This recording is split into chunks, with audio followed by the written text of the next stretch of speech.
金曜日、取締役会が CEO を解任しました。水曜日、同じ人物が同じ椅子に戻りました。間はたったの5日間です。そしてこの5日間が終わった時、部屋の席の配置が一つだけ変わっていました。第33系半関係。相手の内側の割れ目をめぐる話です。この5日間、世界で最も注意深くこの騒動を見ていたのは、当事者の会社ではなく、その最大の出資者だったかもしれません。この動画では、5日間の理事会危機を時系列だけで再現し、最後に椅子が一つ増えた意味を考えます。先に申し上げます。この動画は誰かを悪者にはしません。この話は3つの色で進みます。はいはオープン AI。AI の最前線を走る研究企業。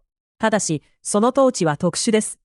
A 入りの事業の上に、非 A 入りの理事会が座り、理事会は株主ではなく理念に使えます。金はマイクロソフト、巨額を出資しながら、その理事会に席を持っていませんでした。白は700人、この物語の奇数を実際に決めた従業員たちです。内側の事情から、この会社の理事会は、設計上、事業の成長よりも理念の誤字を優先できるようにできていました。ブレーキを踏む権限が明確に理事会にある。その構造自体は欠陥ではありません。設計通りの構造です。利益を追う会社なら起きない解任が、この設計では起き得ます。それが美点であり、同時に火種でした。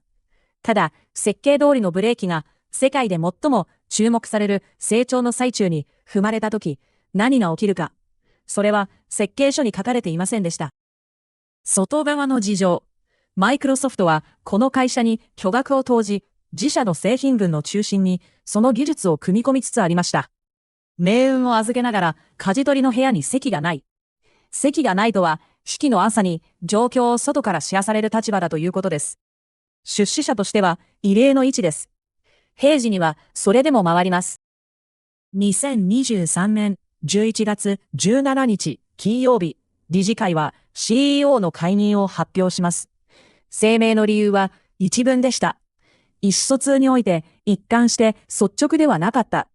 それ以上の説明はありませんでした。株主への予告も最大出資者への十分な事前通知も伝えられていません。割れ目は内側から突然開いたのです。48時間後の日曜日です。マイクロソフトが動きます。解任された本人と望む従業員全員を自社で受け入れる、その用意を公表したのです。強奪ではありません。攻撃でもありません。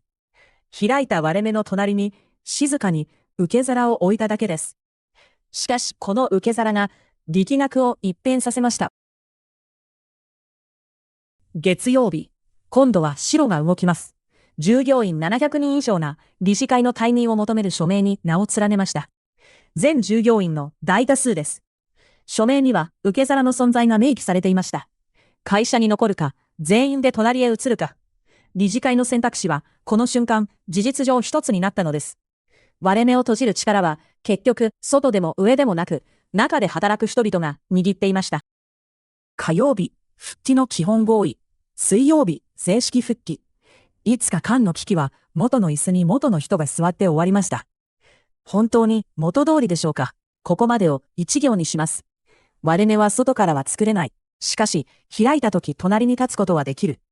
この立ち位置に古い名前があります。半関係。原理は敵の内部に患者を送り、あるいは敵の患者を逆に使い、内側から崩すことです。ここではっきり言います。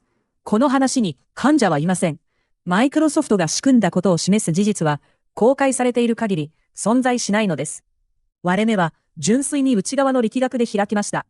本話の計は割れ目を作ることではなく、開いた48時間後に正確な位置に立っていたことです。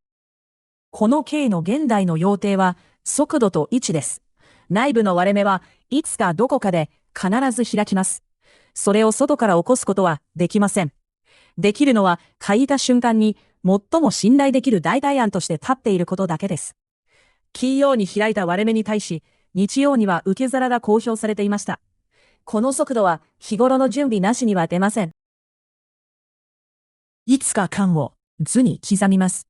金曜解任、日曜受け皿の公表、月曜700人の署名。火曜、基本合意。水曜、復帰。この図の主役は、実は曜日です。すべてが市場の開いていない週末と、その直後に凝縮されている。株式市場が驚く前に、物語は終わっていました。もし、受け皿の公表が1週間遅れていたら、署名の重さも結末も違っていたかもしれません。速度こそが被害の輪郭を決めたのです。そして、1週間後。11月29日に発足した新しい理事会には、見慣れない椅子が一つ増えていました。マイクロソフトのオブザーバー席です。議決権はありません。発言のための席です。しかし、思い出してください。いつか前まで、この部屋にマイクロソフトの席は影も形もなかったのです。議決権なしの椅子は、ゼロの椅子とは違います。ここで、この動画の限界を言います。解任の真の理由は、あの一文以上には公開されていません。いつか間の交渉で何が話されたのかも非公開です。だから誰が勝ったという物語は、外からは組み立てられないのです。確かなのは、時系列と椅子が一つ増えたという結果だけ。この動画が語ったのは、そこまでです。決着です。割れ目はいつか間で閉じました。会社は残り、経営は戻り、日常が再開されました。しかし、閉じた割れ目の縁に、新しい椅子が一つ残ったのです。内側の機器が過ぎ去った後、外側の一車の位置だけが静かに変わっていました。椅子は小さく、しかし、部屋の中にあります。ただし、この5日間には、代償があります。理念のためのブレーキは、一度踏まれて、踏んだ側が退場する形で終わりました。次に同じブレーキを踏める者はいるでしょうか。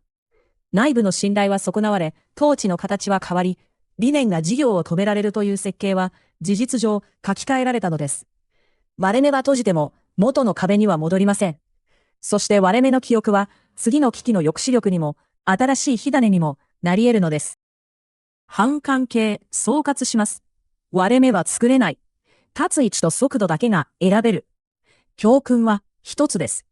重要な取引先の統治構造を平時のうちに読んでおくこと。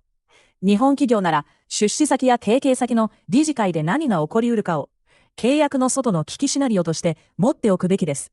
外の割れ目を使う系の対局に自分の傷を自分で見せる系があります。苦肉系。その前にこの系の掟を3行だけ置いて終わります。割れ目は外からは作れない。できるのは開いた時に立っていることだけ。そして閉じた後もその位置は残る。